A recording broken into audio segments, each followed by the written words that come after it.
এখন তুমি যে কার্ডটা তুলবা ওই কার্ডের পিছনে যত টাকা লেখা আছে অত টাকা তুমি পাবা। তোমার ঘরে কে কে আছে? ঘরে কে কে আছে? আমার আম্মু আব্বু আম্মু আব্বু ওরা কি করে? বাড়িতে থাকে। বাড়িতে থাকে, আব্বু কাজ করে। তুমি এখানে থাকো। আচ্ছা, পড়াশোনা কতটুকু করছো? পড়াশোনা মাদ্রাসায় করছিলাম। এরপর আর পড়ো নাই? কত বছর থেকে পড়ো নাই আর? এই 2 বছর ধরে করি না। আচ্ছা, কেন খরচ দিতে পারতেছে না এই জন্য? এজন্য বলতে আমার মানে পড়া মাথায় ঢোকে না। পড়া মাথায় ঢুকে না। এখানে টোটাল কত টাকার মাল আছে সেটা বলো। এখানে টোটাল মাল আছে আপনার 700 টাকার মতো। 700 টাকার? তাহলে এখন কোন কার্ডটা তুলবা বলো, যে কোনো একটা কার্ড তুমি তুলতে পারবা। আচ্ছা, তোমার গ্রামের বাড়ি কোথায়? ভৈরব কিশোরগঞ্জ। ভৈরব কিশোরগঞ্জ। আচ্ছা, এখান থেকে যে কোনো একটা কার্ড তুলো। আচ্ছা, আমি একটু উল্টাপাল্টা করে দিই আরেকটু। হ্যাঁ, এই যে আরেকটু উল্টাপাল্টা করে দেই। 3টা কার্ড আমার, কিন্তু প্রত্যেকটা ব্যাংকের অ্যাকাউন্ট আছে, কোনো ব্যাংকে আমার টাকা নাই। বাট এখানে পেছনে সব কার্ড খালি, এখানে কোনো কার্ডে টাকা নাই।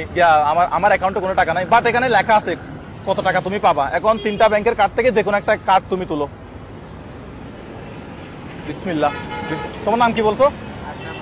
আশরাফুল ইসলাম। বিসমিল্লাহ বলো। আচ্ছা, কত টাকা পিছনে লেখা আছে দেখো তো। মাশাআল্লাহ মাশাআল্লাহ ভাই, কত টাকা? হ্যাঁ, পড়াশোনা কতটুকু করছো? এই মাদ্রাসায় করছি 8। এখানে কত টাকা? এটা তোমার কাছে রাখো কার্ডটা। আর অন্য 2টা কার্ড আমি দেখাই। এখানে কত টাকা আছে? 15,000 টাকা পাইলা না? আচ্ছা, প্রতিদিন এমনি কত টাকার ব্যবসা হয়? লাভ হয় কত টাকা? এখানে তো 700 টাকার মাল আছে। 200-250 টাকা। এটা কত টাকা?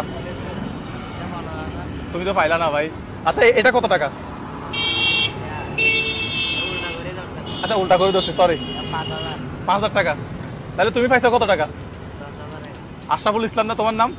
টাকাটা কই? এখানে না না, এখানে কত টাকা আছে কোনো তো? আমার কার্ড আমারে দিয়ে দাও, এখানে ব্যালেন্স নাই, জিরো। এখানে দেখো তো কত টাকা আছে। 1 2 3 4 5 6 7 8 9 10। 10,000 টাকা তোমার। কেমন লাগতেছে? এই কার্ডগুলো নেন। 15,000 টাকা তো পাইলাম, আমি তো 15,000 টাকা নিয়ে আসছিলাম, আমার বাজেট ছিল আজকে মানে 15,000 টাকা। আচ্ছা, তুমি তো চাইলে মোবাইল চিন্তা করতে পারো, তুমি একটু দাঁড়াও তো। ওর হাইট কিন্তু অনেক ভালো আছে, ও কিন্তু চাইলে বাস থেকে এভাবে একটা মোবাইল চিন্তা করতে পারবে। যদি আইফোন চিন্তা করতে পারে তাহলে 20-50 হাজার 1 লাখ টাকা, আর যদি নর্মাল মোবাইল চিন্তা করে তাহলে মোটামুটি 10-20 হাজার টাকা তো পাওয়া যাবে। তোমার হাইট তো ভালো আছে, দেখি হাইট কত? হ্যাঁ, পাসপোর্টের উপরে অনেক, পাসপোর্টের অনেক উপরে হবে, পাসপোর্ট 7-এর উপরে হবে, পাসপোর্ট 5-এর উপরে হবে। বাস থেকে মোবাইল চিন্তা করলে কিন্তু ইজিলি মোবাইল নেওয়া যাবে। তো বাস